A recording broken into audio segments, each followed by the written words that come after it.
राज्यसभेच्या रिक्त जागेसाठी अखेर राष्ट्रवादी काँग्रेस पक्षानं मोठा मास्टर स्ट्रोक खेळलाय।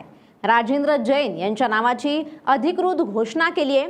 पक्षाचे प्रदेशाध्यक्ष सुनील तटकरे यांनी रविवारी रात्री उशिरा या उमेदवारीची घोषणा केली। त्यांच्या या राजीनाम्यामुळे रिक्त झालेल्या जागेवर आता राजेंद्र जैन संसदेत जाणार हे स्पष्ट झालंय। राजेंद्र जैन हे राष्ट्रवादी काँग्रेसमधील ज्येष्ठ नेते प्रफुल्ल पटेल यांचे निकटवर्ती आहेत।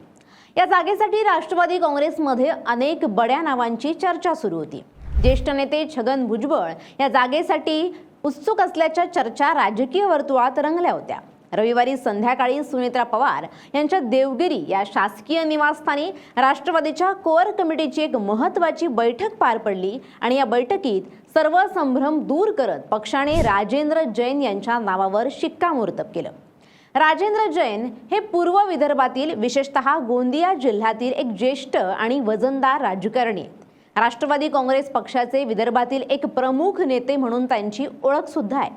माजी केंद्रीय मंत्री आणि ज्येष्ठ नेते प्रफुल्ल पटेल यांचे अत्यंत विश्वासू सहकारी आणि एकेकाळचे स्वीय सहाय्यक म्हणून त्यांनी आपल्या कारकिर्दीची सुरुवात केली। प्रफुल्ल पटेल यांच्यासोबत काम करत असतानाच त्यांचा राष्ट्रवादी काँग्रेस पक्षातील सक्रिय वावर आणि प्रभाव वाढत गेला। विधान परिषद सदस्य राष्ट्रवादी काँग्रेस पक्षाने त्यांच्या पक्ष कार्याची दखल घेत त्यांना भंडारा गोंदिया स्थानिक स्वराज्य संस्था मतदारसंघातून महाराष्ट्र विधान परिषदेवर पाठवलं होतं। 2016 मध्ये झालेल्या विधान परिषद निवडणुकीत त्यांचा भारतीय जनता पक्षाचे उमेदवार परिणय फुके यांच्याकडून पराभव झाला होता। राष्ट्रवादी काँग्रेस पक्षाच्या पूर्व विदर्भातील संघटनात्मक बांधणीत राजेंद्र जैन यांची अत्यंत महत्त्वाची भूमिका आहे। पक्षाने त्यांच्यावर वेगवेगळ्या काळात गोंदिया, भंडारा आणि नागपूर जिल्ह्यांची महत्त्वाची संघटनात्मक जबाबदारी सुद्धा सोपवली होती। राजकीय क्षेत्रासोबतच राजेंद्र जैन यांचं शैक्षणिक क्षेत्रातही मोठं योगदान राहिलंय। प्रफुल्ल पटेल यांच्या कुटुंबाशी संबंधित असलेल्या आणि विदर्भातील एका नामांकित शैक्षणिक संस्था म्हणून ओळखल्या जाणाऱ्या गोंदिया एज्युकेशन सोसायटीचे सचिव म्हणून त्यांनी अनेक वर्ष यशस्वीपणे काम पाहिलंय। राज्यसभेच्या या रिक्त जागेसाठी छगन भुजबळ यांचं नाव सर्वात आघाडीवर होतं। छगन भुजबळ यांनी पार्थ पवार, सुनील तटकरे, प्रफुल्ल पटेल यांच्यासह मुख्यमंत्री देवेंद्र फडणवीस यांची भेट घेतली होती। या भेटीत भुजबळ यांनी मी राज्यसभेवर गेल्यानंतर माझ्या जागी पुतण्या समीर भुजबळ यांना मंत्रिमंडळात घ्यावं अशी मागणी मुख्यमंत्र्यांकडे केली। राष्ट्रवादीच्या इतर नेत्यांनी सुद्धा फडणवीसांकडे तसा आग्रह केला। मात्र त्यानंतर देवेंद्र फडणवीस यांनी दिल्लीत नेत्यांशी चर्चा करून या संदर्भात निर्णय घेण्याचं आश्वासन राष्ट्रवादीच्या नेत्यांना दिल्याची माहिती समोर आली होती।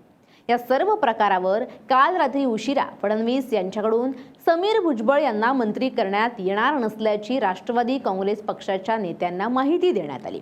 समीर भुजबळ यांना मंत्रिपदी वर्णी लागत नसल्यामुळे भुजबळ यांनी दिल्लीला जायला नापसंती दर्शवली आणि मग भुजबळांच्या या नापसंतीनंतर राजेंद्र जैन यांना लॉटरी लागली। राजेंद्र जैन यांच्या नावावर राष्ट्रवादी काँग्रेस पक्षाच्या कोअर कमिटीच्या बैठकीत शिक्कामोर्तब करण्यात आलं। सुनेत्रा पवार राष्ट्रीय अध्यक्षा झाल्यानंतर त्यांनी निवडणूक आयोगाकडे केलेल्या पत्रव्यवहारानंतर सुनील तटकरे आणि प्रफुल्ल पटेल यांच्या पक्षातील महत्त्वाविषयी उलटसुलट चर्चा रंगल्या होत्या।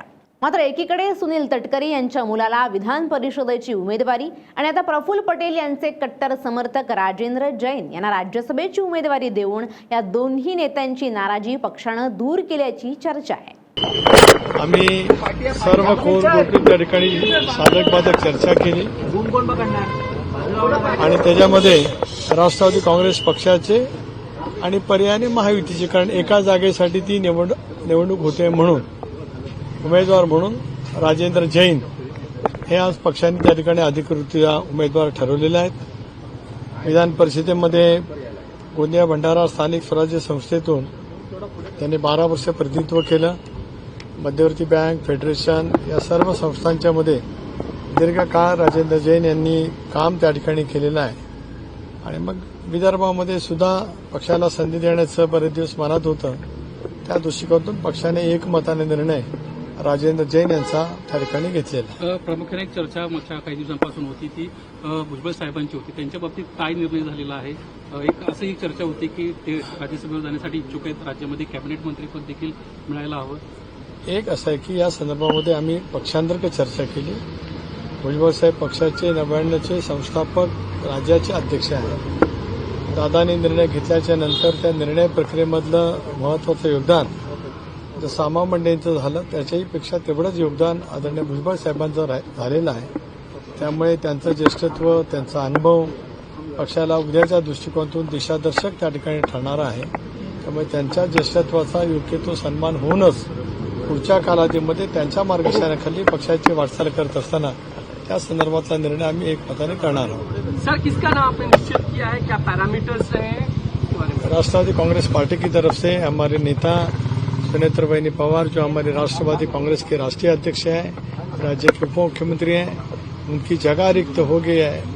यहाँ राष्ट्रवादी कांग्रेस पार्टी की तरफ से राजेंद्र जैन ये हमारे वहाँ पे कैंडिडेट हम घोषित करते हैं. जैसे कि एक ही जगह है राष्ट्रवादी कांग्रेस पार्टी की है, लेकिन महायुति की तरफ से हम कल ये चुनाव लड़ने जा रहे हैं. भुजबल साहब नाराज तो नहीं?